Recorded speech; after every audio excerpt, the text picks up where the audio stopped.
Hi, neighbor. Could you use some more noise in your life? Now, before you turn me off, please hear me out. I don't want to add any more noise to your life. If you're like me, you've got enough noise to go around and then some. What I would like to do in this episode is to share with you 5 ways you can begin to neutralize the noise in your life starting today.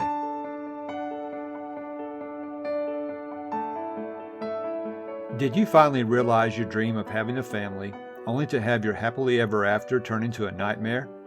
Do you find yourself up late at night wondering why nothing you try as a parent is working?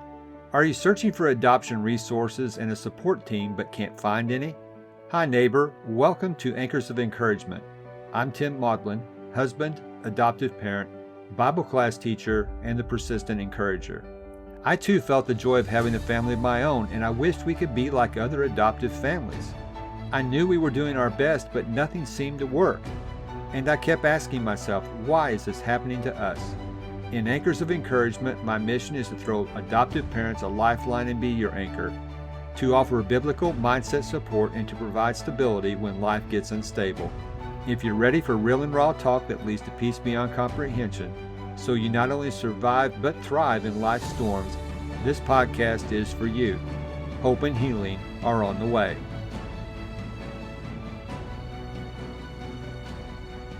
Noise can be overstimulating.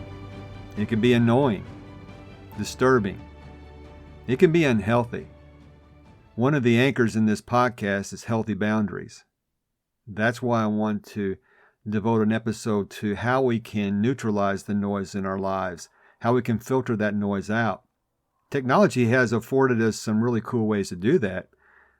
You can buy noise-canceling headphones. That's pretty neat. There's a mute button on the remote. That's very effective too. But we carry around noise devices in our pockets all day. We are one tap away from noise. So what's the solution? I want to suggest that instead of noise, you look for soothing sounds. Soothing sounds that will quiet your mind. What I would like to do in this episode is to consider the word noise, much like we considered the word chaos in episode 11, where we found calm in chaos. In this episode, I want to show you how to take different types of noises and then find an alternative to those noises that will help you to neutralize, to filter, and to get rid of them. For the letter N, news. Technology is great, but we live in a 24/7 news cycle. It is easy to get wrapped up and to get hooked into all that news. I'm a firm believer in being informed, but I don't need to know every nuance to every story, and I don't need to be aware of every little thing that's going on.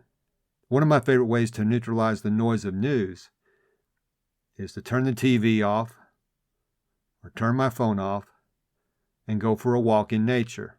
I love to hear the crunching of leaves under my boots.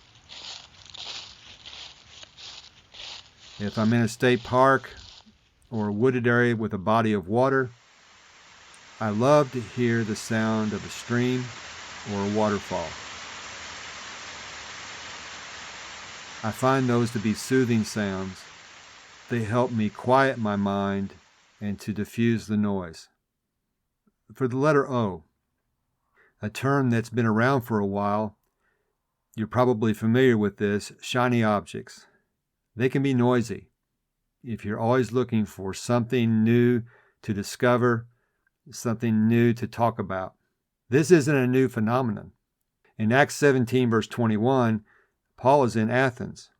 The writer of that book, Luke, offers a commentary, a description about the Athenians. He says in verse 21 of Acts 17, "Now all the Athenians and the foreigners residing there spent their time on nothing else but telling or hearing something new."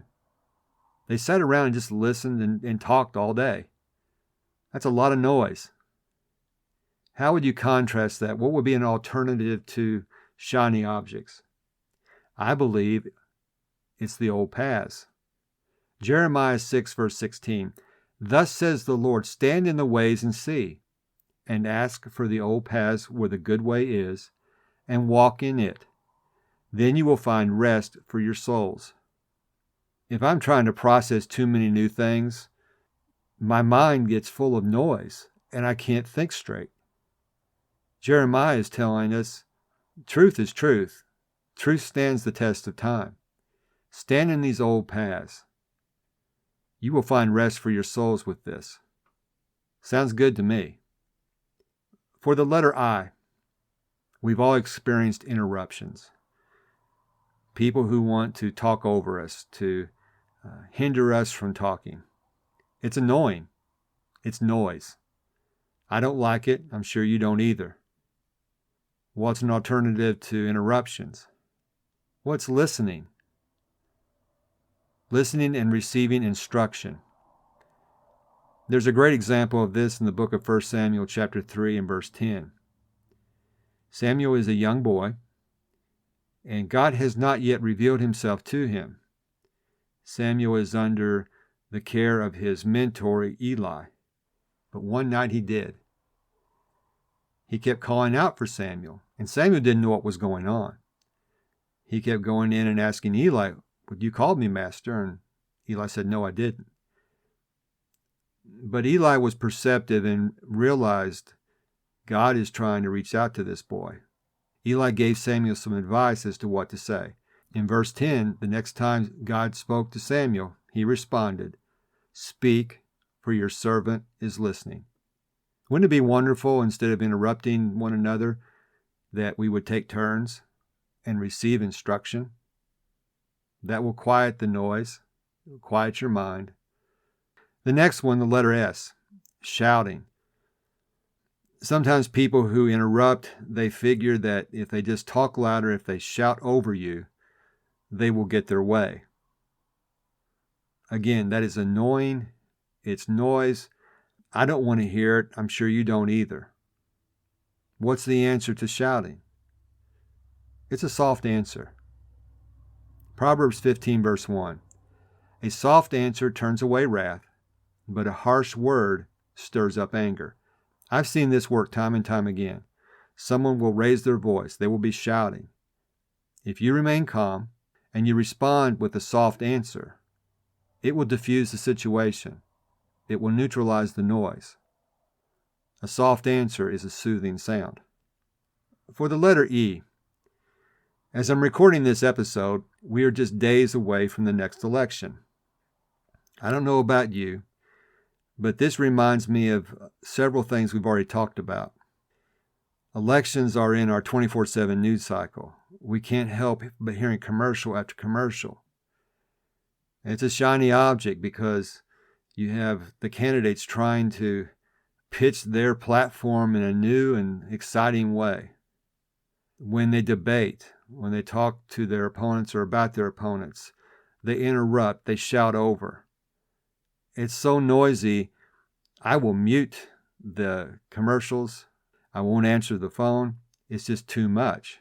I'm a firm believer in the election process, and I believe it's our civic duty to put men and women in positions to govern us. But enough is enough, and it gets to be too much. Wouldn't it be nice if instead, this is the contrast part, I believe there needs to be an open discussion, an open dialogue where you debate the issues. Wouldn't it be nice if instead of the shouting, instead of the interrupting, encouraging words were offered? Proverbs 16 verse 24, kind words are like honey, sweet to the soul and healthy for the body. Let's be more encouraging with one another and find the common ground. And if we are using encouraging words, we can find common ground. I'm not talking about compromising values, but there are things that we can agree to disagree on. There are things we can agree to find a compromise on. And if we're using encouraging words, they can be like honey and helpful. I want to circle back to one idea that we started with the letter N. We talked about nature as the alternative to news, how it can diffuse the noise. There's another way to look at nature. And in this example, I don't want you to try to diffuse the noise. I'm talking about thunderstorms. They can be quite scary and they can be intimidating. The temptation is to turn the TV up to drown out the noise or to put your noise-canceling headphones on. Don't do that. Let me tell you why. There's a lesson to be learned with this noise, and it's a positive lesson. Psalm 29, verse 2, "Give unto the Lord the glory due to his name. Worship the Lord in the beauty of holiness. The voice of the Lord is over the waters. The God of glory thunders. The Lord is over many waters. The voice of the Lord is powerful. The voice of the Lord is full of majesty.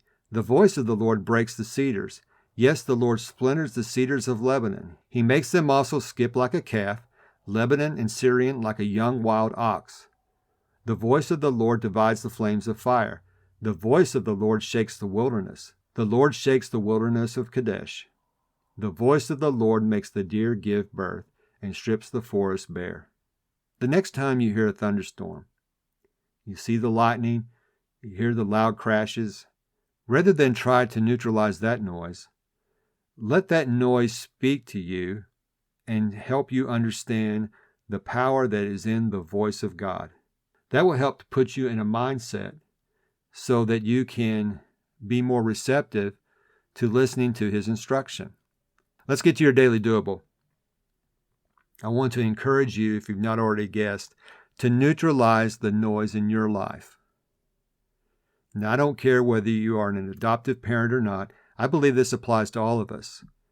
When you can neutralize the noise in your life, it will allow you to think clearer, especially with adoptive parents. It will allow you to navigate that journey better. Quiet your mind. This is going to take dedication, effort, and purpose, but it can be done. What I would suggest is to pick one of these 5 ideas we've talked about and to put that into practice today.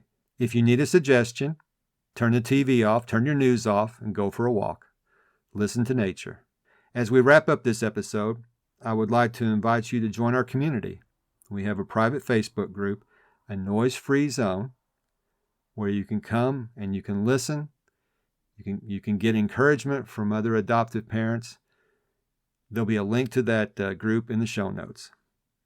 Well, that's all for this episode. I want to thank you for joining me. Until next time, this is Tim, encouraging you to do what you can now. If this podcast has given you the courage and confidence to face storms in your life, the number one way you can thank me is to leave a written review on Apple Podcasts. Tell a friend about the show. Take a screenshot of this episode and share it in your Instagram stories and tag me at Tim Maudlin. You can also connect with me in my Facebook group, Anchors of Encouragement. So until next time, this is Tim encouraging you to do what you can now.